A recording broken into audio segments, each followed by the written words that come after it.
Hey guys, how are you guys doing? This is Pastor Ricky Mosel and Jerry Garner. We're the teaching pastors of Destination Church.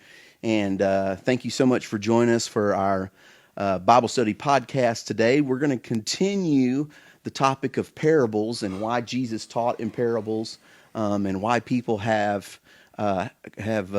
historically had been on one side of the fence on the understanding of parables and the purpose of them and why. And so we've been trying to talk about things in the Bible that Jesus said that people heard something else, so they take out of context. It goes along with our Sunday series that we're in right now, also named I Said This and You Heard That. And so as we've been trying to talk about things that are commonly taken out of context, one of the topics came up was parables that we started last week. And so this week, as part number 2, Jerry is going to pick up with us in the book of, is it the book of John, Jerry? No, we're Matthew. In Matthew, the book of Matthew, chapter 13, is that correct? Yeah, we're 13, verse 18 is where And we so left off. we're going to pick up there, and I'm going to let Jerry take over now and continue our study. And as always, if you have any questions or comments, if you'll just put those in the comment section below. In real time, I've got my phone with me so I can check and make sure if anyone is tuning in or has any questions. We'll try to address them as much as we can. If not, we will definitely follow it with you at the conclusion of our podcast today, and we'll get back with you. So I'm going to turn it over now to Jerry. Jerry, thank you for preparing again for this week. Share with us in Matthew chapter 13. Yeah, well, we started with the why Jesus spoke in parables, and then the sower. They went over the sower. I think we got through that, and then we're a little bit of Isaiah. So we're going to pick up in verse 18. This is where Jesus is explaining the sower. He's explained it to the disciples. So if you don't remember, you didn't watch. After Jesus talked about the parable of the sower, the disciples came up and asked him why he spoke in parables. And after he explained it, then he's actually going to explain the sower to the disciples. So in verse 18 it says, "Hear the parable of the sower, and when anyone hears the word of the kingdom and does not understand it, the evil one comes and snatches away what has been sown in his heart. This one whom seed was sown beside the road." So what he's saying there in verse 19, he's breaking into it. It's the word of the kingdom. It's the message of how to enter the kingdom of God. Are you getting the gospel of Jesus? Are we searching for the salvation? And the evil one, clearly Satan, very well done there. We could refer that to 1 John 5:19, where it says 5:19, and then go in there, and it's where you know that we are one with God, that the whole world lies in the power of the evil one. Letting him know this is Lucifer's world. Hey, he's the power of the world. But see here, the gospel never penetrates their soul. So you're on the hard surface. It never even gets into it. You've hardened your heart, or you're hardened to the world, so the word never even penetrates you. So it hits disappears on the surface of their understanding and seeing a way the enemy can come and snatch it away from them before they ever get a chance to get going. I actually think that there's probably, I guess if we did a pie chart, I guess we'll go through them all and we'll figure out which one we think most people fall into, if you're okay with that. Cause I think it really does. Anything you want to add before we go to 20? No, I just think that I think this is sometimes where this is a topic where sometimes we kind of gloss over our understanding of what this is, and we really don't dive deeper into it and make sure that we have a right understanding. And I think because of some assumptions that we naturally are inclined to make, that we're not. I think even people that think they get what this is saying, they kind of are. It's like you're not calibrated or what's the word I'm looking for? Aligned. Yep. You're not like you're just off just a hair. Do you know what I'm saying? So if you take 19, if you want to go back and read them side by side or one after another, 19 actually lines up with verse 4 in chapter 13. It says, "When he sowed, some of the seed fell beside the road, and the birds came and ate them up." So basically, if you're thinking of the road as we talked about last week, it's compacted. It's hard. It's a hard surface. So when the seed goes into it, it's not necessarily going to sink in. And that way, the birds actually are representing Lucifer here. It's going to come and snatch it away. Will come by and eat the seed up before it even has a chance to do it. So, and I think one of the big misunderstandings you might get with this one, that doesn't even necessarily mean a sinner. You could be a battle-hardened Christian who's heard everything, and you've hardened your heart thinking you know everything, and you Yeah. don't need to know anything else. Right. So then some revelation comes to you, and you're just like, I don't need to hear that. Yeah. And you just shut it off. Yeah, I know, I got what I need already. I'm Yep. good. Yeah. So can't always, take one with the other there. But verse 20, the one on whom seed was sown on the rocky place is the man who hears the word and immediately receives it with joy. Yet he has no firm roots in himself, but is only temporary. And when the affliction or persecution arises of the word, immediately he falls away. So this would be your rocky place. You have nowhere. It might look like good soil on the surface, but when it hits, there's no roots. You can't take anything up. So when the rain comes, it'll put it. Now, what you'll get into this, and this is some of the ones I always point out, are the people who come and they get all caught up in the emotional atmosphere of the church, or they hear a message that just they believe is speaking to them, and then they go, I'm coming to salvation to Christ. They don't know who Christ is. Right. They have no idea what Christ is talking about, but it's, I've got to do this. And then they dive right in, right? And so their remaining interest generally will only last until there's some kind of sacrificial price to pay, or there's something that comes up in their life where they got to choose between their worldly life or Christ.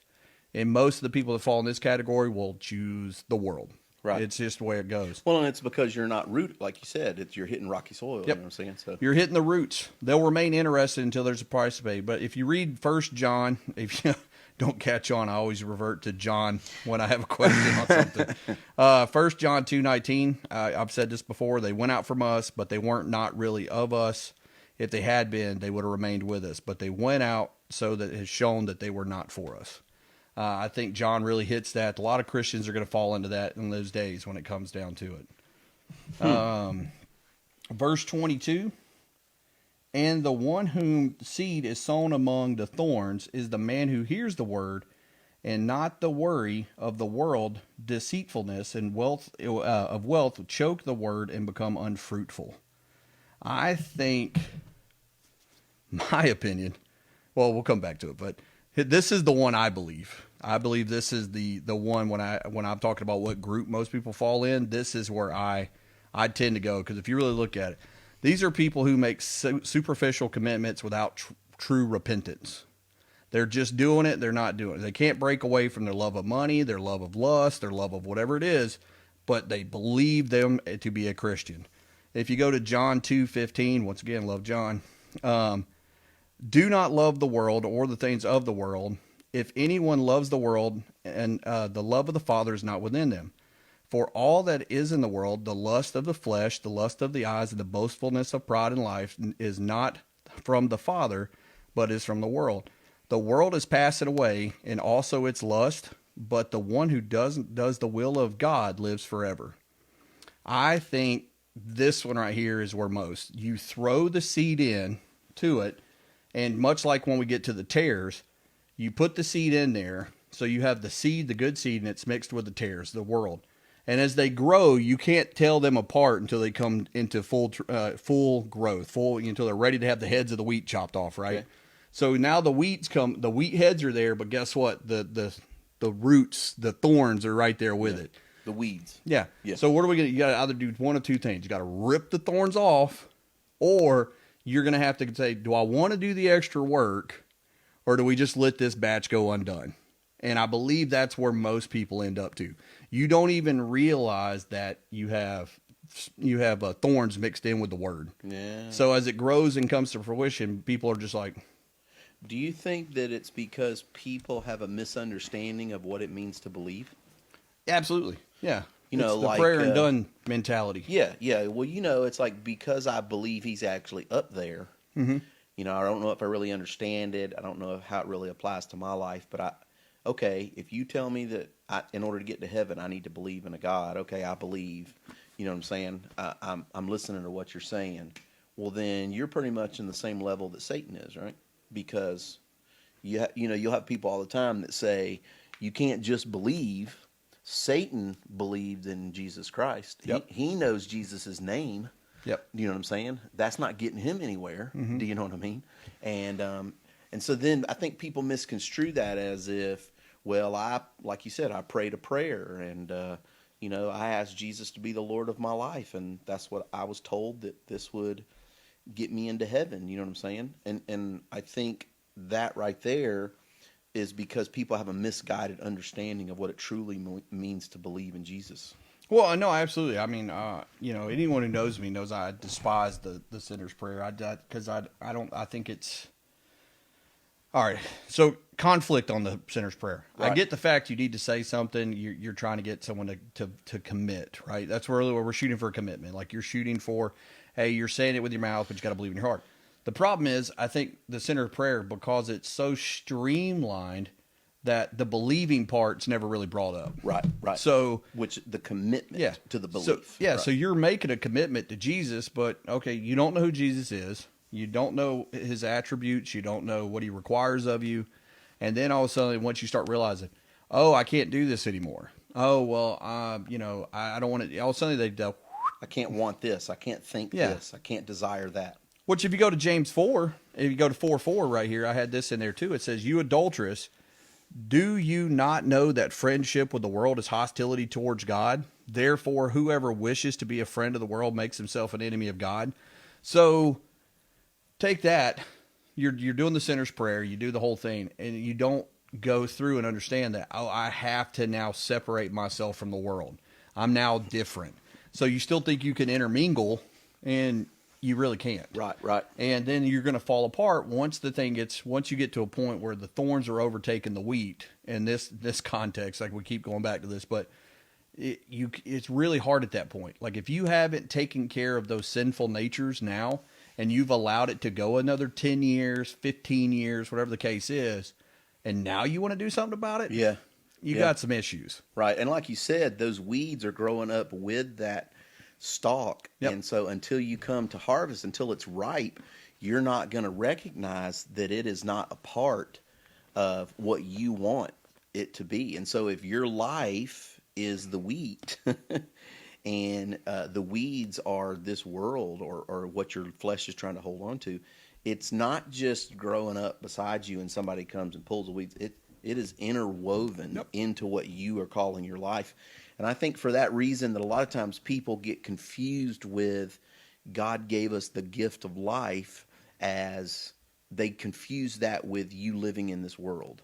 Do you know what I'm saying? Yeah, like, absolutely. well, I'm in this world, so this world and my life, they're together. And so if we say something like God purposed you to live out this life and enjoy this life, he gave you the gift of life and that you should enjoy it, they intermix that with the life they're living in this world. Yep. Do you know what I'm saying? And they think, oh, well, and that's what can lead to dangerous territories, like some of the people that we always mention, live your best life now. Mm-hmm. Living your best life now has nothing to do with you profiting or what you can accumulate or, God blessing you with financial or material thing. Do you know what I'm saying? Yep. We have to seek out what he says is the best way to live the gift of life. And as you're saying here, it is apart from this world. Yeah. So it doesn't look like what the world tells you it looks like. Absolutely. Well, it's funny. I've been watching this show, and I won't give it away, but if you've watched it, you'll probably know what I'm talking about. But so they take a guy who's an absolute great warrior, right? He's a great warrior. He's a great battle technician. He can build stuff. But the king of the land's a Christian. So he keeps saying he keeps going back to him about things, right? And and I was watching the show, and at first, me, I'm always going to take the side of the warrior. Right? It's just my nature. I'm like, why does this king keep saying that, right? And as I watched it, and I started, it was one of the last episodes I watched, which unfortunately yesterday was not one of those days. I slept most of the day. But I was watching it, and it started dawning on me, and they probably didn't even mean it to come across this way. But here's this king who sees all these great qualities in this warrior, right? He sees this, he understands, hey, you are special. You're going to be lead stuff. And he's done some stuff in there to make sure he stays in his command. He's doing everything he can to keep him, and he keeps molding him, and he keeps going, well, why do you do that? Well, why do you do that? Well, why do you do that? And what's been funny so far is he's actually molding into what the king wants, without being forced to do it, because the king's always there going, well, you don't really need that. Why are you doing that? You know we have rules. Why are you doing this? And so you're taking this pagan warrior, and he doesn't even realize it yet, but he's slowly being morphed into what the king wanted him to be anyway. And I was watching the other day, and it just dawned on me. I'm like, that's a lot of what, Christ does. If you're truly following and you're reading and you're studying, you might be kicking and screaming the whole time. Like, no, I want to go do this. This is me. That's what I am. Okay, well, that's your flesh talking. But the longer you get drug along of it, you'll look back and be like, well, I don't even care to do that stuff anymore. Like, it's pointless. Like, I didn't need to do that anyway. Right. And it was funny. I'm watching a show that absolutely is not PG. Probably not even PG-13. It's one of the shows where I, in my household, hit pause if the kids walk in, because I just don't know what's coming. So today is not a Bible study podcast. It is confessional. No, I'm just kidding. I'm just kidding. If I confessed, we'd be here all day. If we just get an altar and you pray a prayer, no, I'm just kidding. I'm just kidding. We'd be here all day. I find that funny, but going back to what you're saying, I think that all of us, and this is why my belief is almost all of us fall into this category, is because that we have sins and we have fleshly desires that we struggle to get rid of. And that's why, like I was saying in the sermon Sunday, I think that's why Peter said, even the righteous, it's hard to be saved, even for you, because you have to let go of this. And most people aren't willing to do it. Or I wouldn't even say they're not willing. They might absolutely be willing to get rid of it. Like if you talk to somebody who's an alcoholic or a drug addict, they absolutely know, I don't need to do it. I don't need to go. I'm not going to do that. I'm not going to do that. Next thing you know, their body's like, yes, you are. And next thing you know, you're starting all over again. Your drug rehab board just got wiped off and you're back to day one. To day one, yeah. And I don't think that's their fault. And I'm always the first one to say, I don't think it is. I grew up with a lot of addicts, and it's like they know, but it's like they have a certain part of them that will win them over. And then when they're done, they're repentful and they're sorrowful about it, and they try to go back. But how do you do a true repent? Yeah. And I think that's... Well, I think it's a learned thing. Yeah. I think it's something you learn through the course of time, how to truly in your heart do it. And you don't realize you don't really know until you learn that how. And then you're like, oh, this whole time I didn't know and I thought I did. Yep. And I think it's because we live in a result-driven society. I think that is the case, which is terrible, by the way. Well, and most people, the reason they want Christ in their life is because they're looking for results. That's what addicts want. You know what I'm saying? The reason that they beg and plead with people is the same reason they live in denial, is because they are looking for their results. And when we come to Christ, we have our own perception of what results we're looking for in a relationship with Him. And when you become a student of this word, what he's saying is he slowly convinces you that the best way to live is to stop living for results and start living for Him. Just, hey, I'll take care of the results. You take care of putting me at the center of every part of your life. Yeah. You know what I mean? Well, then, since it's a result driven though, would it be true then that even people that come and they might not get the result they need, but they get the result, or no, they wanted, but they end up getting the result they needed, and they look back out and go, I didn't even come here for that. Exactly. But now I'm over here. Right. And that just seems so far away, exactly. so far removed. And that speaks to God's providence. He knows what we need even when we don't. Yep. And so even though we don't know He gave us what we needed, He did. You know what I'm saying? And that's why, for most people, if you think you prayed a prayer in an altar and you came to salvation and that you are in heaven and you're taken care of, because that's what the Bible talks about, you've dismissed the fact that you were born again spiritually, a spiritual babe, immature in the faith. And the only way a babe survives is if they mature, if they grow, and mature into a person that can take care of themselves. And we grow into spiritual maturity not so we can take care of ourselves, but so that our understanding of our interdependence on Christ is what sustains us. Do you know what I'm saying? And I think the reason that Christ says, if you come to me and give your life to me, truly, then you will have eternal life. You do have eternal security, but it's because he's bigger than anything we can put in front of him that would stand in the way of us growing into our saved state, our eternal state. But the pursuit has to be perpetual. Do you know what I mean? Actually, you can't ever let off. Yeah, and I think that's where people miss. That's where they miss the mark. Yeah. And that's what sin is missing the mark. The reason they go back to it is they can't make the connection that this is something I have to commit to. I'm honing in on the commitment Christ made to me when I come to salvation, but I dismiss the commitment that I made to him. And you committed, I will do everything in my power to chase after you because you are the best thing that's ever happened to me or that will ever happen to me. You know what I mean? Yeah. All right, let's roll on, then we'll come back, and then we can actually talk about all the souls.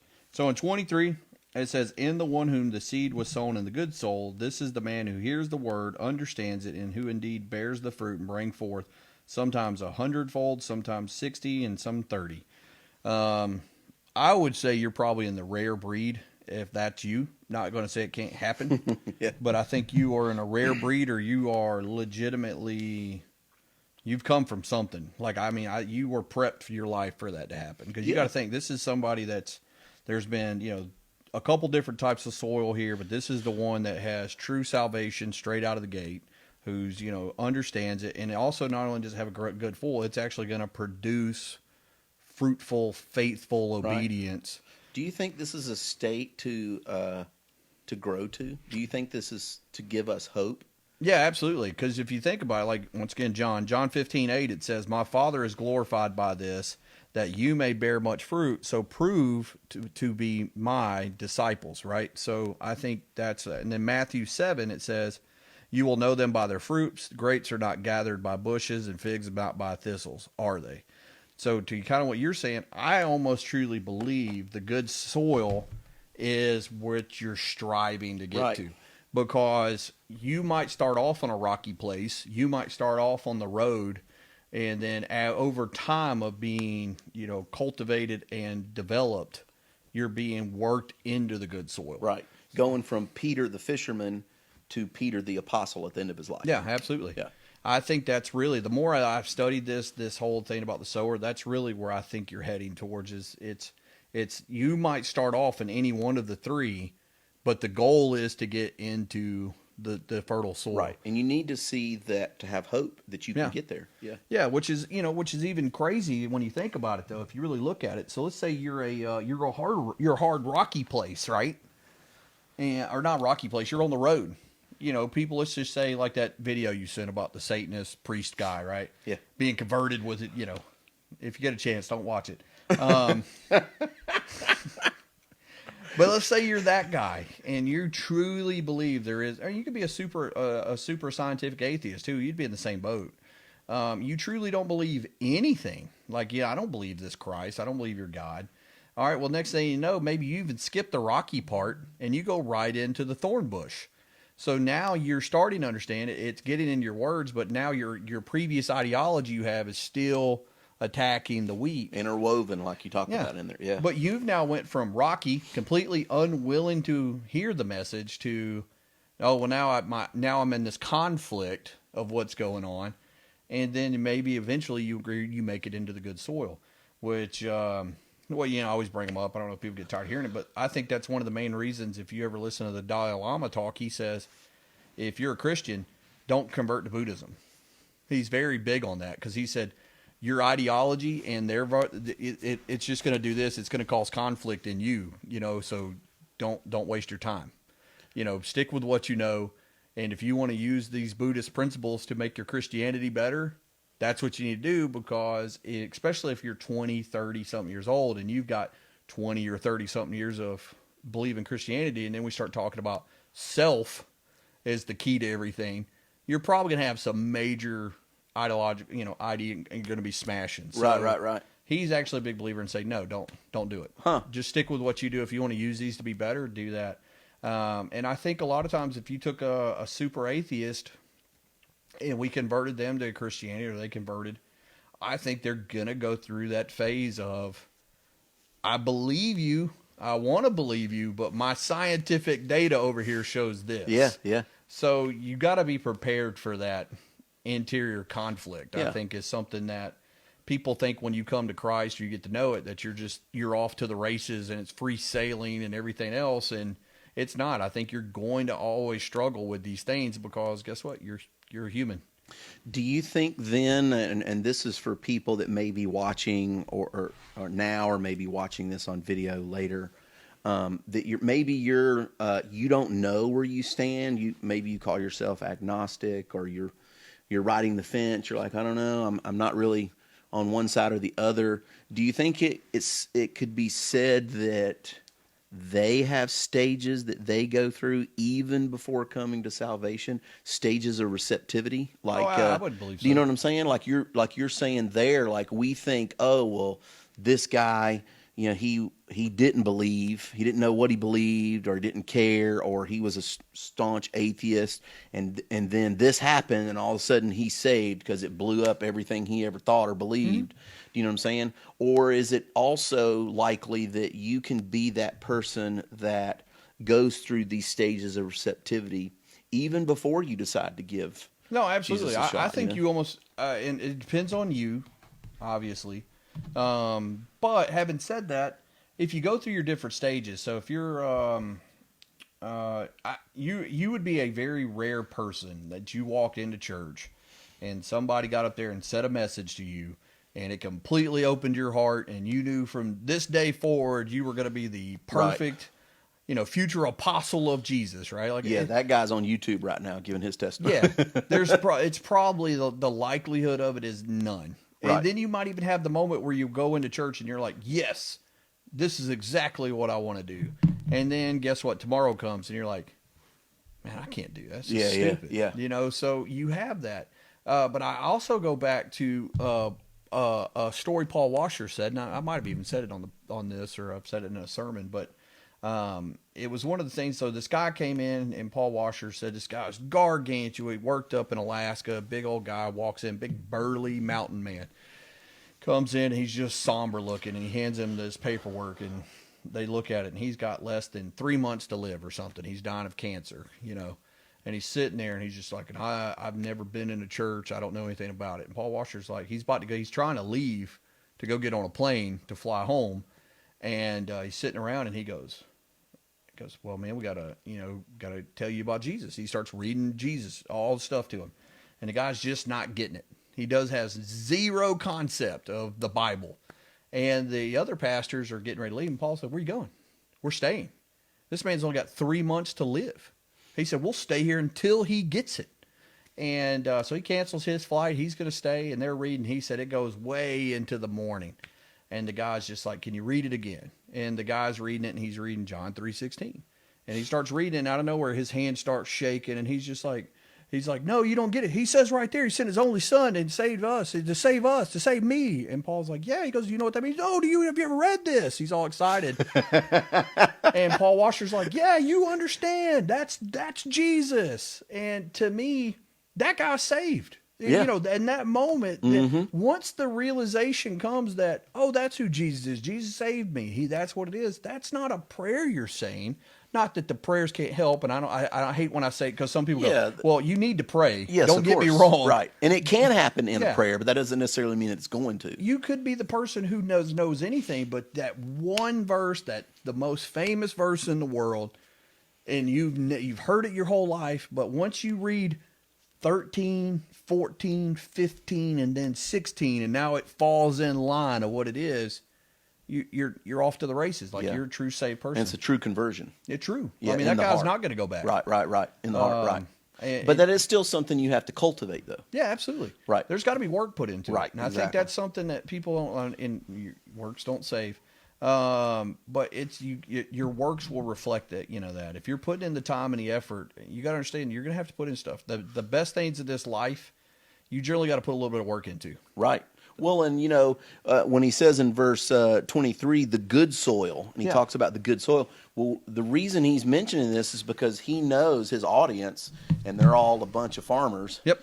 They live in an agrarians, or is that how you say it? Agriculture. I have no idea, man. That's one of those words I'll never try to pronounce. And so he knows all these guys. It's a normal part of the vernacular of their everyday life. Yep. And by saying the good soil, he's saying, hey, this is soil that is plentiful. It is productive. It is going to produce crops and fruit. And these guys would know, well, no soil is good soil unless it is turned up and cultivated and tilled and is worked on. Do you know what I'm saying? Yep. And that's the he's alluding to that here. The reference here is the reason this is good soil is because it's something you keep putting the effort into on a daily basis. And that falls in line with Jesus saying in Luke 9 to pick up your cross daily and follow me. Yeah. You know what I'm saying? I'm Deny saying, thyself. Dan, if you're like me and you love planting Japanese maples and trees, everywhere we go, for some reason, it seems like I'm planting these trees. Sorry. And what's crazy, like we'll be at a house and I'll have these things like big and massive, and I don't like moving them. Because I've had very bad luck moving my giant maple trees when I moved to another house. Like I moved 5 one time, and 3 of them died. And the 2 now are gargantuan, like they're huge. So every time I go over to where one of our renters are, and I go over and I look at my maples up there, I'm like, oh, they're so beautiful. But the idea of moving it, not really into it. So if you've ever planted anything in Georgia, this would be anybody. You have to get all that red clay out of the way, and if you depend on where you are, you might be needing to dig a lot to get that red clay out of the way. Yeah. And you might even just get to the phase where you're like, I'm just going to dig a big enough hole that I'm going to put my own soil and peat moss and stuff in and put it in there. So sometimes no matter what circumstances we're in, so if you're given a bad apple or a bad upbringing, okay, well, sometimes the world doesn't make sense unless you make it make sense. Yeah. So don't be willing to go, well, I got to remove this out of my life. I got to get this out of here. I got to dig into what I want it to be. And then you can give yourself to cultivate your soul. Right. And that's just pursuing after Christ. That's doing whatever it takes in your life with the hand that's been dealt to you. Yeah, I totally agree. I mean, there's a lot of us that you're born dyslexic, or you got some kind of mental issue or anything like that. But the more you're learning and growing, you'll see it. Like Pants, Alexander, he'll go to church, and the whole time you truly believe he's not listening to anything, right? Like he's over your there. Son. That's Jerry's son, by the way. Yeah. He's over there playing with his cars or whatever, his blanket, whatever he's doing that day. He might be a ninja and have his blanket around his head or something. So, and then you'll be driving home, and then like when we were doing the Bible studies at the old church, like he would always want to ride in the front seat because it's just him. It's my car is his car, and he gets in the front seat and he's just like, "Dad, I really like that teaching," and he goes right back to what he was doing. Wow. And you're over there going, "Well, what was your favorite part?" And he'll verbatim it out. And you're like, nice. Oh, this whole time, You were listening the whole time. Yeah. And then as a parent, that other light bulb goes off. Well, what else has he heard? Yeah, exactly. So that's awesome. I think if you have the willingness to go and seek it and do the work that's needed, I think anyone can learn. I think are you going to learn at a much slower pace? Yeah, absolutely. Are you going to be a Paul where you already have this mountain of knowledge, right? And then you get converted, right? And now you have this mountain of knowledge, and now you have a true relationship with Christ, right?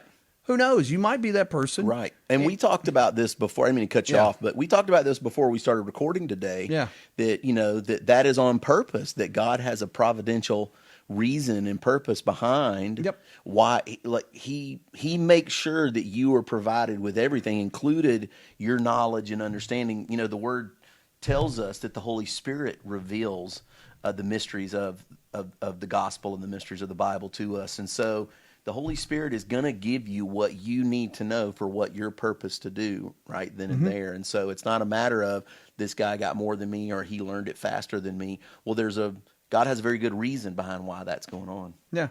So if you had to guess out of all the different types of soil, where do you think most believers fall in? This is funny that you mentioned this because my message this Sunday is called Next Level, and I'm talking about people going through levels of belief. Yeah, And that's pretty funny. and I know, I mean, and seriously, and really, it is. I think most people think they're on a level where they are sold out to Jesus and whatever He plants in their life, but I think that in reality, they believe in Christ and they want Him to be the Lord of their life. They want to go. I think you got people that are not. They don't want to go to heaven just to be in heaven to escape hell. Yeah. They want to go be with Jesus, and they actually believe He's the Son of God, and they actually want to live for Him. But like you said, the pull on this world is so strong, and the enemy is so deceitful that they really do believe that they are doing what they are supposed to be doing to live in a committed relationship with Christ. And it's because they are not grasping that to have a level of belief in Him where you trust, where you abandoned your trust in all the securities that you have and you trust in the securities in Him.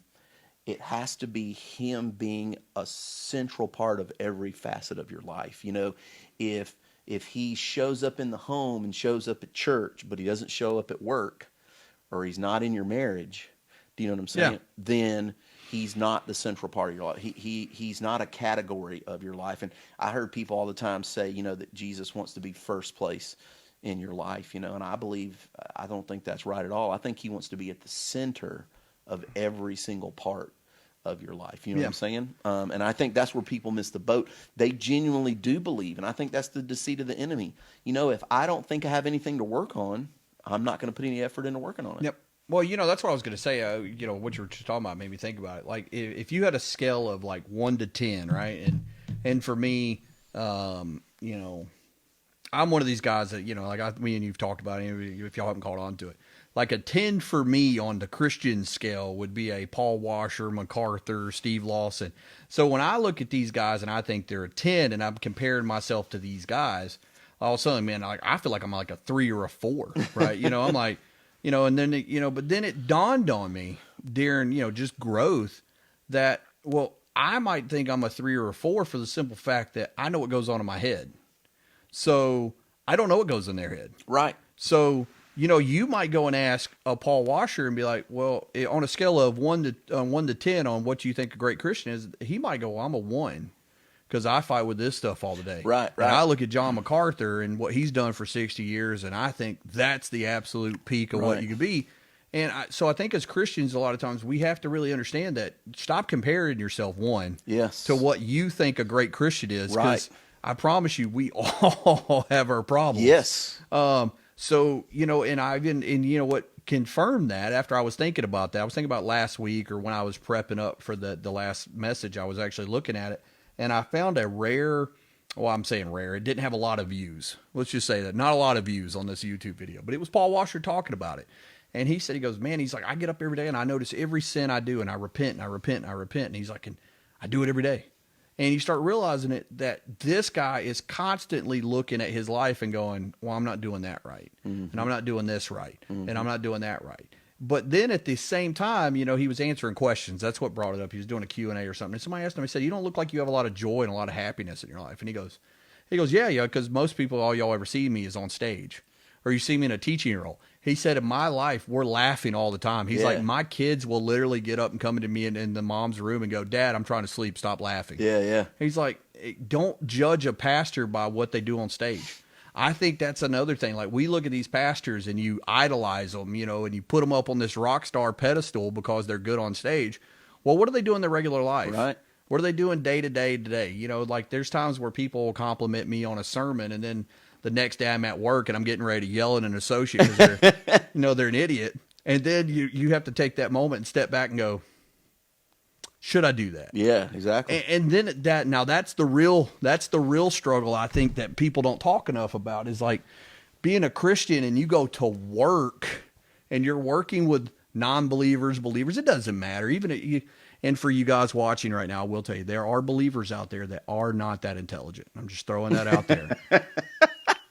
And if that hurts your feelings, it's probably you.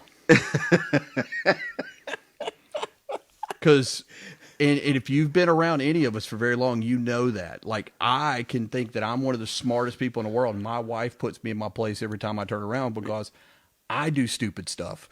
And I do stuff that will make her mad. And guess what? She's really quick to go me, how are you so smart and so stupid at the same time? And I'm just like, I don't have an answer. Yeah, exactly. But I can admit that about myself because I do. If you've ever watched one of my sermons or you hear me try to talk about the Old Testament, I am terrible at pronouncing words. I will be the first one to tell you that. I have a math brain. So when I'm sitting here trying to do like words, and I'll be like, it looks like laminations. We're going with that, laminations. Completely wrong. But I'll go with it. And Sarah gets me with that all the time because I'll be over here talking about, man, these people are stupid. And then I will completely butcher a word. And then she'll look at me and go, well, you can't even talk. And I'm like, yeah. Point taken. No yeah. So to me, I think when people hear me say that, if I'm not intelligent. I mean, and that's my thing. Like, there's certain things I'm very smart about and I can rap, but then there's things in life that I will never be good at. Right. And I will never attempt to be good at. And, right. and then there's things that I try to be good at and I'm still terrible at, but I like doing them. So I'll be terrible at it. Yep. But what I guess where I'm trying to get to is when you go back into society, so you go into church on Sunday, you convert, you're feeling good, you're around Christians, they make you feel good about yourselves. You got a Sam in there hugging you, telling you, brother, I missed you all week, and gives you a big old bear hug, and you're like, yeah, and you feel good. And well, now you guess what? You got to go back out into the world. So now you go back into work, and you got some boss like me yelling at you, telling you, hey, you're not doing a good job. Why are you so, that's not right. That's not right. That's not right. Well, the real question is, how do you handle that? That's going to be the real test, is if you're really growing in your faith or not, are you able to handle the criticism? Are you able to handle those feelings that pop up where you want to punch your boss in the face or you want to do something? You're still human. Right. You're still going to have those emotions where you're angry. And I think that that's also where you're transferring between soils, because the old you would walk in and you could be absolutely perfectly happy and somebody says something about your shoes or something. Next thing you're like, hate that person. Yeah. And you walk off. Okay, well, then the next time, let's say you've moved on to that next level, quote, we're going through the soils. Somebody says something about the exact same thing. You're just like, I really hate that person. And then the next thing you're in, well, you're probably right. These shoes probably were stupid. I shouldn't have worn these. And then, the next one, guess what? You don't even care anymore. It's like, that's your opinion. Yep. What difference does it make? Right. Are you actually, does your opinion really mean anything to me? And if the answer is no, well, then don't worry about their opinion. Right. Move on. Right. Take the advice of people that you trust. If you've got a good brother or sister in Christ, or you got somebody who's a mentor to you, which I think everyone needs mentors. Yes, of course. That person who's not just going to tell you what you want to hear, but they're there to challenge you. And for anybody on there, me and Ricky have a very interesting relationship when it comes to that, because we both like to hear what each other says, but we'll both challenge one another on things too. And we get into some back and forth sometimes, not so much, but I believe we've both grown from all of them. I feel like I always walk away, being pushed to grow and to become better. Do you know what I'm saying? Yeah, like I always know when you've had enough is when you start doing that. Okay, move. like I know, like I picked up on that when I hear the okay. I know at that point there is literally no more reason to push this any further. So, but the model thing you're talking about is so important too, because when you're talking about caring about what other people's opinions of you are, that's one thing. But you do have to pay attention to who you are modeling or being an example to in your life. And that does have to matter, because I'll tell you today, I really do feel like that I am a Christian. I'm a follower of Christ. And I believe that I am saved, and I believe that I am pursuing Christ on a daily basis.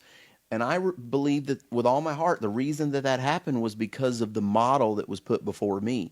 When I started going to church for 4 years, I was a volunteer. And I was a Sam, like I was an extrovert. I was a huggy guy, I want to be the life of the party. And I didn't realize it, but I was all about me. And I look back now and realize that my salvation didn't come out of hearing one message from one week to the other on a Sunday. It came out of when I started serving and I started becoming a member of the family. And when I started becoming a person that everybody saw on a regular basis at church, and I saw everyone at church on a regular basis, and I started feeling like that I was becoming part of their community, and I started belonging, all of a sudden I started seeing these real personalities that you're talking about. And the one that stuck out to me the most was my pastor, my old pastor, Jeff Dawes. I really do believe him living out on a day-to-day basis in front of me and the people of our church back then, when it backed up what he was teaching on a Sunday morning, that is what spoke to me. Yep. Because I knew this wasn't just something that he was trying to teach to get through a sermon or to try to get us to do something. That he was teaching out of what he truly believed in his heart was the way we were called to live our lives. And that just spoke volumes to me. And because of that, I believe I stayed on the path that I was in at the time long enough to stay committed, because I didn't want to be able to stand up and preach sermons on Sunday mornings like he was doing. I wanted to be able to live a life devoted to Christ on an everyday basis like he was. And I think we discount sometimes the model and the example that we have put before us. Do you know what I'm saying? Yep. And because I'm pretty sure there was times that I could tell you vividly something that stuck out to me, like where I saw him in a meeting or I saw him having a discussion with someone and he got put in a very awkward, peculiar place, and he responded and handled himself accordingly to the word, and yielded positive results out of it, not only for him, but for the people in the church. And seeing him have the courage to do that in that moment inspired me to be committed and to have the courage to keep pursuing and seeking that out as well. No, it makes perfect sense. For me, when I was coming up in management stuff, I was always the guy that would show up hardworking, didn't really like to talk to anybody. I'm actually naturally an introvert. I don't like talking. Right. And people think I'm joking until you get around me. If we're away from, I truly don't like to talk that much. Might sound hard, but But hey, a pastor that don't like to talk. No, it's weird. But as Caesar was my mentor, and as I was growing in retail, he would put me in these positions where I'd have to talk in front of people and basically force that out of you, because you're having to learn how to model it. So a lot of what I started modeling myself after was him, because that's who I think is, the person. Well, then, guess what? Well, then you move on, you transfer a store. Well, then you get another leader and you start picking up some of their personality traits. And then before you know it, you're this mixed version of the two. Yes. For better or worse, it really doesn't matter. Right. You're growing.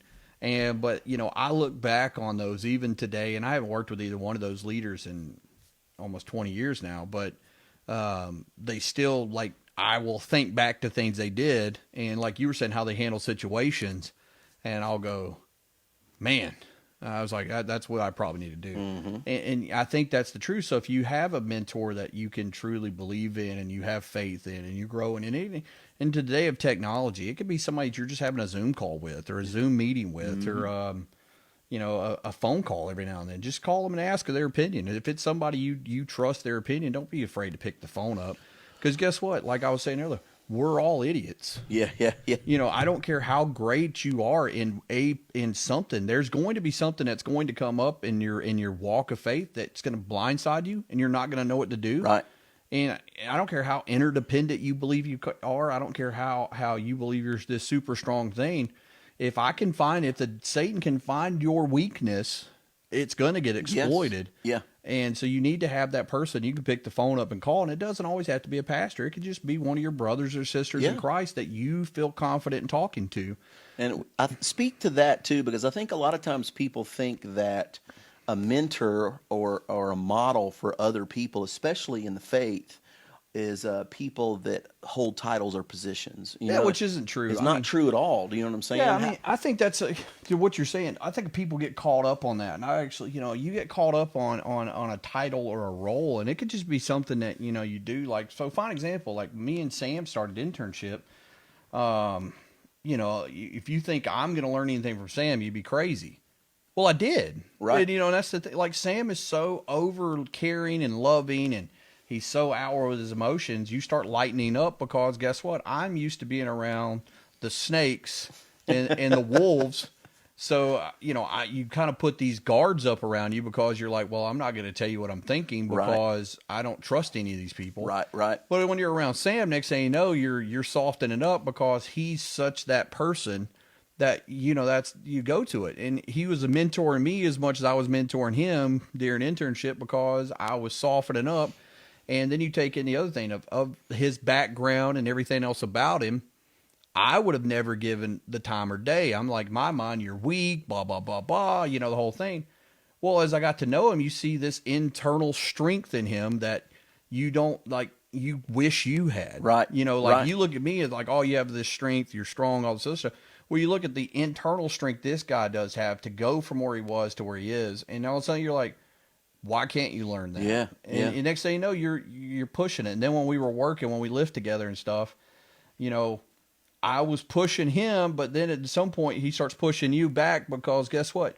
Now he's starting to keep up with you. Yeah, yeah. And you're like, oh, I actually got to try. So now and that's the relationship. So even if it's just somebody that from church that you guys are similarly enough that you're willing to push each other to be better. Right. That's your accountability buddy. That's exactly. That's your mentor in certain things. And don't be afraid to have multiple mentors. Yeah. You might have a mentor that's finance guy. You might have one who's your spiritual mentor. And you might have someone that's a work ethic guy. Right. Don't be afraid to, spread the wealth if it's making you better. Yeah, yeah. And we're designed that way. God designed us to live in biblical community. We're better when we do life together, but it has to be done His way. And that's what we're saying. Having mentors in your life and people that you mentor, people that you model to and that you are an example to, is a designed part of the community that God created, which is, I heard the pastors at New Spring Church in South Carolina, they refer to it as uncommon unity. Yeah. And it really spoke to me because it is a unity that can't be found commonly in our world today because everybody's after their own thing. Mm-hmm. So I'm not going to let you mentor me, or I'm not going to mentor you out of insecurity. I don't want you to get what I got, or I don't want you to want something that I obtained. Yep. Do you know what I'm saying? And so that uncommon unity is only found through the trust that comes out of brothers and sisters living in biblical community. Well, and you could be someone, oddly like me. I mean, you've talked about it. Is like I can actually go and listen to somebody, and I will learn everything about that person. And I'm like, I almost call myself what it was, a spiritual vampire, I think is what I said. Yeah. So I literally, as soon as I've absorbed everything I can get out of that person, I'm moving on to the next person. And then once you moved on, it doesn't mean I'll never come back and hear them because people do change. But once I've heard a person speak, and I've heard you speak enough, and I've heard enough of your sermons, and I've seen the way you go, I don't need to watch your sermons anymore because I know if you're a compassion teacher, you're always going to come back to compassion. Right.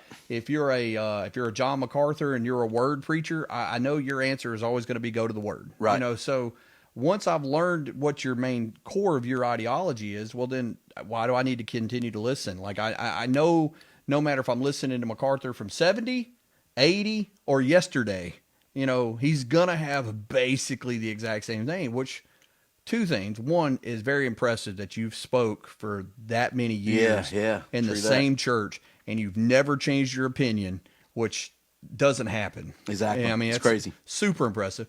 Two, I know if I've grown to where I want to go study someone else and I start following back and realize that I'm missing that, I know I can go back to John and he's going to be talking biblical truth. Exactly. So I guess as a church, you've got to almost, now we've moved into a church, but John MacArthur made me think about it here is you've got to figure out, are you going to be a show church where it's about the show and the atmosphere and the community, or are you going to be a word-based church? Or are you going to be a church that tries to mix the two, well, then it becomes, well, which one's going to take priority? Right.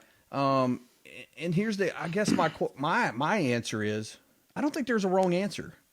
I don't either. I think you need them all. I think you got to have something that the community aspect that brings people to a building. And I think you got to have those easy sermons that are soft on the ears to get people to start understanding and want to go home and read it.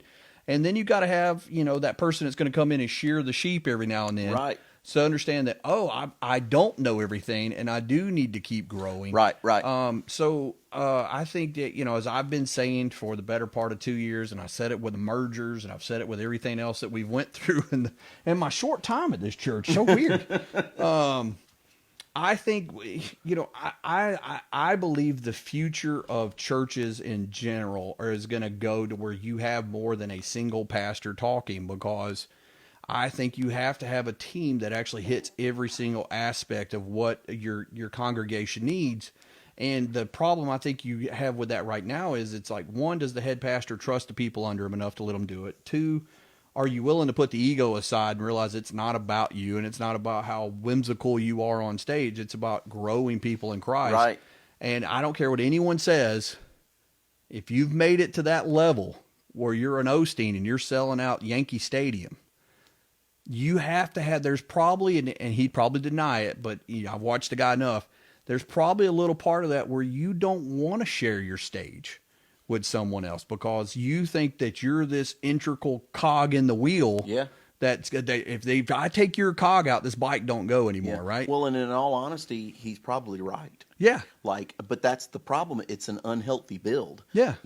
Everything is rising and fall on you being who you are. And if you take you out of the equation, then everyone else suffers. And that's not spiritually healthy. No. That's not the way, churches that's not what we're called to do, And I think Seth Godin speaks to this in his book, Tribes. He talks about how that whether we like it or not, there are different people groups in society, and every Absolutely. people group has a different need of learning. You have one people group that needs to learn this and another people group that needs to learn that. And so you have to have things that speak to those people groups, or you're going to be locked in to impacting one people group. Do you know what I'm saying? Yep. And I think where we miss the boat is we get out of alignment when we take something that the Lord intended to be a tool for us to teach people groups what they need, or your audience what they need, and we make it something more than a tool. Do you know what I'm saying? But I also think the reverse happens too. I think a lot of churches take something that the Lord said, this is an integral part of a spiritually healthy biblical community, and we make it a tool. When you take something like fellowship, right? And we need biblical fellowship in order to be able to grow. I believe it's the gateway into desiring to be a disciple and grow in Christ. So when you make your plan for injecting biblical fellowship into the church, when you make it a tool that you use instead of a central part of who you are, then you're out of alignment on what the Bible teaches us. Mm-hmm. You know what I'm saying? It's one of those core, that's why it's one of our core values, is fellowship, because, you can't say, well, discipleship is an essential part of being a Christian and then say, well, and fellowship helps that happen. No, they're both needed. Jesus did life with his disciples, for 3 years, and teaching and fellowship were both integral parts of it. And I wanted to share with you, based on this, we had Brian Woodson typed in, and he said, the disciples never said the sinner's prayer. They just got up, left everything behind, and followed Christ. And he was responding to you and I talking about people, praying a sinner's prayer in the altar. Do you know what I'm saying? Oh, yeah, man. I despise the prayer. Right, but I think that's why they never did. Yeah. Because they were doing life with Jesus day in and day out. Their mentor and their teacher day in and day out. Well, I mean, even like I always go, once again, man, it's one of my go-tos, deny self, pick up your cross, follow me. Yep. If you're truly going to dive in, once and that goes back to what I was saying about, you got to read the Bible to understand who Jesus is. The disciples were nice enough to have him there, Exactly. Kind of makes it a little bit eeasier. Right. It helps, but I think you still have to be willing to accept what's going to happen, know who you're following, And then guess what? Burn the boats. Right. Don't give yourself away off of that beach shore. You got to follow the path to Christ. That's your way out. You know, I always say that, and you've heard me say it when we talk about anything we're doing in church. Okay, well, if we're doing this, let's burn the boats. Right. You know, if you're going to get a retreat, it needs to be a retreat, but we're still heading that way. Right. Right. And I think that's what I hate to say, because, you know, Christians take that the wrong way. You have to burn the boat. Like, this was your life. Yeah. And if you give yourself the option to go that way, Right. it's going to go that way. Yeah. No turning back. Yeah. Burn the boats. The war's in front of you. Yeah. Repentance is literally doing a 180 and going that way. Now we're gonna take the beach. Once we have the beach, we'll start pushing in. You know, so let's take the beach first. You know, you have to be willing to. You know, I don't want to go back. Right. If you start romanticizing your sinful past, well, guess what? You've now pitched a reason to yourself to go that way. And if you look at it and go, as I always point out, and people think it's a joke, when I hear these people and I've seen them do it, when they get up and they do their testimonies, they're like, "Yeah, man, I was on drugs and I had 15 girlfriends and I had money and I did whatever and then I found God." Yeah. And he made me blessed. Yeah. You know, and you're like, well, man, shouldn't you do that the opposite way? Yeah, took all that stuff away from me, but man, I'm so blessed now. Yeah. I don't get none of that stuff anymore, but I'm so blessed. Yeah, and it's almost like, and when they tell you, if you're watching their eyes, it's almost like a little bit of sorrow goes back in. Like a letdown. Yeah, the beautiful letdown. So, you know, how hard would it be to go, yeah, you know, man, I lived a really bad way. I found Christ, and he's made me significantly better. I'm now living a more fruitful life. You see it in my relationships. You see it in my, you know, what I want to do for community. I feel better every day because I know I'm living for something beyond myself. You know, I think that's the part that, you know, Christians, but going back to what you said about modeling, are the people leading you, do they model that? Right. And if they're not, well, then you don't know any other way. Right.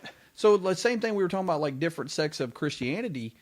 If you're brought up in a certain sect of Christianity, that becomes your expectation of what it is. Yes. So then once you're being told, hey, that's not right. You know, if we look at the Bible, they took that, we ran with it, and let's cut that off and bring you back to here. They're going to fight you, kick it. They might not ever talk to you again. Right. So you have to be willing and put that courage to stand up and go, no, brother, this isn't correct. You know, that's not a true movement of God. That's not a true, this is what we need to be doing. And I'm trying to do that without attacking anyone. I'm bad about attacking people. No, I get what you're saying. We had one of our people that are watching, Robbie Frazone. Hey, Robbie, how you doing? He actually is a pastor that lives in Kentucky. And I like Kentucky. And he wrote, most testimonies are, quote, "This is how Jesus ruined all my fun." End Yes, quote. absolutely. And the reason I wanted to read that, thank you, Robbie, for that, is because I believe he's right. But I wanted to ask you, do you think it has some level to do of pride and coming from a point of, like, I'm trying to one-up you? You know, like when you get in a Christian world and you are listening to all these people give their testimonies about how God rescued you, you know what I'm saying? And then it's your turn when you make that decision. Do you think there's a level of one-upness? You know, you ever had somebody that had to one-up you? You know, if you killed 5 bears, they killed 10. If your dad was in the war for 40 years, their dad was 47 years. You know what I'm saying? Well, the problem is me and you both are one-uppers. So we just do it in our different ways. You know, like you say, you're one of these people who's willingly looking for like a point to work in your jumping out of airplane stories and stuff. Yeah. Like you're literally sitting there waiting for someone to say something. Where I'm over there and then people say something, I'm like, dude, that's not real. You didn't really do that. It's stupid. Right. You know, so your one up is like, hey, let me tell about this great thing. Mine is going to tear you apart. Like, that didn't happen. Yeah, exactly. Now and that's why, like, when we did our testimony video for me, like when I was going to get baptized, my testimony was terrible because I had no bad habits to come in and go, yeah, I was on drugs and everything else. I'm like, yeah, dude, I was a Zen Buddhist and I was facing a wall for 15 hours a day and I pretty much ate and clean. And then everybody's like, well, that's disappointing. Yeah, like, I came to Christ because I saw a rabbit jump over a lake and I saw the trees and the sun pierce through. And realized... I'm over here talking about, you know, I'm on a mountain one time and we're at a Buddhist retreat and I look up and I'm like, well, that's the sun, there's the moon, and that's Venus. And I'm like, man, it's almost like that's designed. and then I started looking around the nature and going, man, that creek's almost like it was made to go that way. And next thing you know, it became impossible for me to deny that there has to be a God, because Yeah. the more you're in, and that's why I wish people would get out of these buildings that we've made and get out in nature. Like, because I've sat in Zen temples for 10, 15 years at the point. But one retreat where we're in the mountains of North Carolina and you're sitting on a mountaintop and you're watching the sun come up and the sun go down in a day. And let me mention this: a silent retreat. Yeah, no talking. For 5 days. Yeah, so your brain's going, day 1 through 3 is a little rough. The last 2 days aren't that bad. And you start looking at it and you have nothing. There's no noise. There's no anything to distract you. And you're looking at, like, even the way the sun and the moon are going up. Like, I remember walking out, like, I woke up because I'm sleeping in the Zendo because, you know, more people showed up. So they needed a bed. I'll sleep on the hardwood floor. Sure. I'll do that.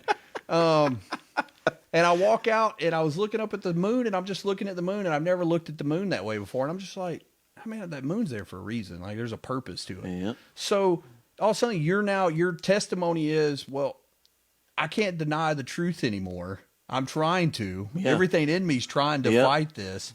Well, I can't anymore. So it was really interesting because here's my wife gets up and goes before me, and she's got this long boo-hoo testimony that she had to rewrite like 5 times to feel better about. I love you, honey. And then you got me, and it was a one-shot take. Yep. And I'm like, I don't really have anything. I didn't have any bad habits. My life was pretty good. Yeah. You know, so I get it. But I also know that I had fun then, and I have fun now. Mm-hmm. But I can tell you that now, when I've realized that it ain't about me, and it's got nothing to do with me. I can go sit at the wall 15 hours. I still get up every day and I meditate. It's built into me, and I think it helps my brain.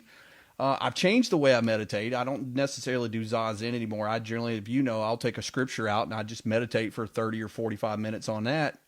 And what did he mean by this? Yes, and it helps. But I have so much more fun today than I did 2-3 years ago, for the simple fact that I don't have the weight of the world on me. Yeah. I don't care. Yeah. If I go to work tomorrow and I get fired, okay, fantastic. Well, darn, I messed that one up. I'm going to go home and I'll sit down and I'll be like, well, you know, I'll figure it out. God's got this under control. Apparently he wanted that done. Right. And then we start talking about, I don't have to worry about, you know, like I used to sit around and worry about pants. You know, how will we provide for pants when I'm gone, right? Because, you know, he's the only kid I worry about. Well, and explain, but for those that don't know, explain why. Alexander has autism and borderline Fragile X. So, you know, super awesome, probably the best kid we have. And I mean that because he's awesome. Samira's like my little mini me. Gage is the daughter I did never have. Oh my goodness. I love you, Gage. And, you know, Cameron is the sweetest kid I think in the world. So, you know, with pants, I used to sit around and worry about it. And as I've gotten with Christ now, I realized that, okay, well, my date and time for my death was determined before I was ever born, right? So I don't need to worry about dying. Like, let me live the best life I can. Let me be the best father I can be. Let me be the best teacher I can be. Let me be the best version of myself for everyone to be here. Not because I want someone to pat me on the back when I've done a good job, but because I owe that to Christ. You gave me this life. Exactly. You gave me the air that's in my lung. You've given me everything I have. You gave me my pain. You gave me the suffering I needed. Because guess what? I learned from those. You learned and grew from it. And now that I'm grown and I look back and those challenges I faced early in life, like having an abusive, you know, family members, having an abusive, like, I'm air quoting, dads in and out of the house or whatever when I was growing up. You know, having those struggles and seeing your family members struggle and you looking at them, well, now that you're older, guess what? Those challenges don't mean anything anymore. You know, you look at them like, yeah, that's no big deal. But if you came from a very sanitary life and also you start seeing these issues, well, guess what? Now it's a struggle. But I find so much joy, and I hate that when I talk on sermons, it comes across as serious. But as I've said before, if I'm behind the podium, I feel like you have to be. But dude, we joke and laugh more than anyone I know, and I think that's because it's not about me. I don't care how big or how strong I am. It's because at the end of the day, it doesn't really mean anything. Yep. No, you're right. And, yep. And the more that the Holy Spirit brings you revelation, He reveals the understanding and the mysteries of this word, and you understand it more as He gives it to you, the more you realize what John was saying when he said, you know, less of me and more of you, Jesus. Mm-hmm. You know what I'm saying? That as we draw closer in our relationship to Him, we become more like Him, which means we're becoming more of him and less of who we are. You know what I'm saying? We're draining out the flesh that's fighting. Yeah.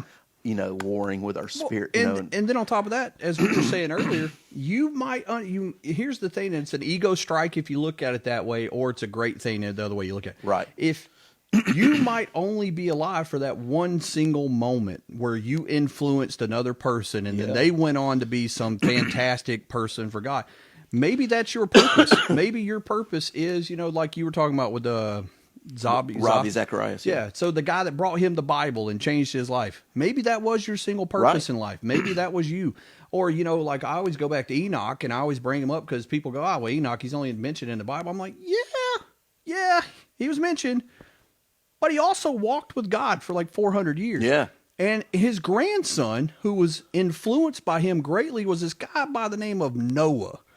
And if Noah wouldn't have been modeling or saw what was so great about his grandfather, we wouldn't be here. Yeah. Like they would have killed all of us. Right. And it was God's purpose, intention for them. So, and you don't hear anything about who's Enoch's child. Do you know? It's Methuselah. Is that it? Methuselah's I don't know. I know Noah. That's my one. Okay, great, dude. That's. Is it Methuselah or Lamech? I don't know. I'm sure Robbie could pipe in. Robbie Frazone, he probably knows. He could probably let us know. I know Noah, and guess what?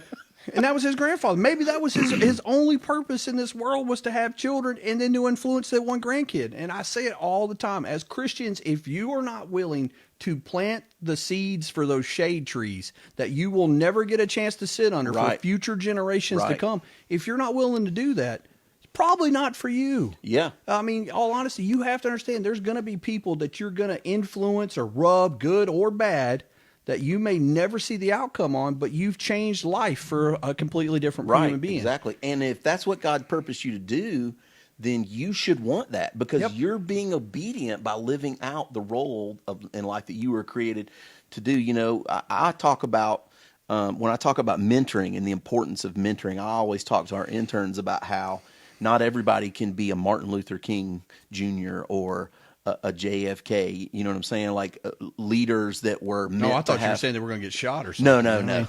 No, not that. No, people that have an influence on people on a worldwide or global scale. Do you know what I'm saying? Because most of us, the reason I say that is because I always reference this, the illustration with the interns. I always say, if we had a world full of people that were Martin Luther Kings or JFKs, then everybody can't have the impact on everybody that they had. They were called to be a leader of thousands or millions of people to influence those people. You know what I'm saying? Most people in the world are called to be an influencer of one, or an influencer of 10, or an influencer of 100, or 1,000. But when we start to grow, when we want God to do something with us that's mighty, that impacts this world in a mighty way, we always think that that's what he's talking about. I created you to become a Ravi Zacharias or a Martin Luther or, an Oswald Chambers or someone of that nature. Do you know what I'm saying? When in reality, like we were saying, you may have been purposed to impact in a great way the world of 10 people that's in your inner circle right now. Do you know what I'm saying? Well, and I would also look at it a different way too. So if you take like a Martin Luther King for sure, because his dad and where he grew up. So let's say that you were meant, or you could have had the chance to be an MLK, and you had the chance to be a JFK. Okay, well, you might miss your chance because you didn't take the time to prepare yourself. So I think that's something that people need to understand. You might need to be putting in all this hard work and learning everything and working on yourself and working on your mentorship, working on your knowledge of the word. Because one day, guess what? You might get that push out into the limelight. Mm-hmm. Well, guess what? What comes with that push out in the limelight? As Jordan Peterson found out, you might have some of the greatest opinions in the world, and you might be the single greatest, most intelligent human being in the world. Are you ready for the limelight? Are you ready for the people that are going to attack you at every single chance they get? Or the people are going to set you up. So if you're not spiritually ready and you're not doing the daily prayers and the daily meditations and making sure that you're not going to cling on to this fame where you feel like you can't say no to an interview or some kind of thing, you're going to fail anyway. True. So what's True. the sense of not being prepared? So if you know that, work hard, because you never know what your calling is going to be. And as Right. I always say, you hear me say it all the time, I would rather be a gardener, a warrior in a garden, than I would be a gardener in a war. Right. So I would rather be over prepared in my studying of the word, and maybe I'm working on the way that I talk to people, because I get it. I can be a little abrasive, which I've improved on. Nah. No, I was like, you have. But you work on those things, so and work on your integrity. And I say this all the time. I don't care how much you know about the word. I don't care how much you think you have Christ in your heart. If you don't have integrity, I'm not going to follow you. Yeah, totally. I'm not going to listen to you, and I don't care. If Right. you know, I don't. And that's just one of those things. There's a few things I can't get over. Integrity's one. If you're a politician and you're not a pro-lifer, I can't vote for you. If you say you're pro-choice, okay, well, I can't vote for you. Right. You know, it's something about murder. I have an issue standing behind you. I understand. You know, there's I have little buttons, and as much as I want to say I'll get over those buttons, I'm never going to get over those buttons. Well, Because and everyone should, you should want someone to have integrity. absolutely. Do you know what I'm saying? That should be a character trait that you don't Yeah. compromise on. You know So what I mean? if you can look in the mirror and say, I don't really have integrity right now. Okay. And only you would be honest enough with yourself to Yeah. know that. Right. Which I've done numerous times. Like Right. I look down, and I mean, there's been decisions I've made, not so much with this company, but a couple companies back. And I looked at it later on, and I wasn't a Christian at the time. And I look back at it later on, I'm like, yeah, that probably wasn't the right call. Yeah. You know, I lit a result, or I lit a reward I wanted to get, Your compromise integrity. the entire thing. Mm-hmm. And for me, I knew in that moment I was done working there. Like I'm moving on. Like I've not, and nobody on my team I think ever called on to it. It's not like I got reprimanded. Right. But But for you- me, Right. I knew, well, I failed. Yeah. And it changed the way I looked at stuff. So when I go and, like, if it's in our job now, like there'll be things where I will stand up to whoever in our company and I'll go, no, we're not doing that. Right. And the reason is because I'm You're not going to do protecting your that. character, Yeah, yeah. I mean, because I'm not going to do You it. don't So wanna why would I compromise. tell you Right. I'm going to do Exactly. No, I get it? it. So I think integrity is a big thing. Pro-choice, if you're running for any kind of office, you got my vote. Well, with that being said, since it's 3:17 already, Wow, that went by fast. we did not. I'm sure we did not intend for it to go the way that it went today, but I do believe I had that all the way God through the did. tears. Yeah. And then we had some great discussion today and some great participation. Thank you to all you guys that tuned in today, and to everyone that participated or made comments. I really do appreciate that. When we, at the conclusion here today, you know, I'll follow up and make sure that I get to check in with you and help answer any questions or help, you know, discuss anything with you. And like Jerry said, if Paul Washer can miss his flight for a guy, then we can take a few minutes to stay as long as we need to talk to anybody. I'm not as you cool know, as Paul afterwards, after our podcast today. But I just want to thank you guys for tuning in. Make sure that you invite someone to tune in that you think this may help or that may need. As always, we always tell you, please don't take our word or anything we said here today as gospel truth. We are not Christ and Jesus is. So get in the word, research, investigate, and make sure, as Peter says, that you know why you believe what you believe, so that when you speak of your faith to others, it is because it's what God told you and taught you and instilled in you and revealed to you, not what anyone else did, because quite frankly, man will let you down. They'll fail you, you know. And so That's we what don't. we're good at. Yeah, we don't ever want you to take our word for it. We do this discussion not so that we can give you our view or our opinion, but so that in the word and through discussion, we can engage each other in conversation. And we can learn from each other, you know, how to learn from Jesus Christ. And so we always want you to make sure that you go research, look up any of these guys we spoke to today on YouTube, or watch their videos, or Absolutely. get in the Bible, or if you Google anything or any subject that you want, there's a plethora of information to help you. But we're here to help you and assist you, and that's what we want to do. So make sure that you comment. If not, you can also email us if you would like for us to discuss or with you further at hello@destinationchurch.co. CC. And I just want to remind you that this Sunday at 10 a.m., we will be on Facebook Live again with week number 2 of our series that correlates with these talks that we're doing right now called I Said This and You Heard That. So thank you guys for tuning in today. We love you guys and wish the best for you. And we're here to help you as much as we can. I hope you have a safe week and a great weekend. We'll see you next week.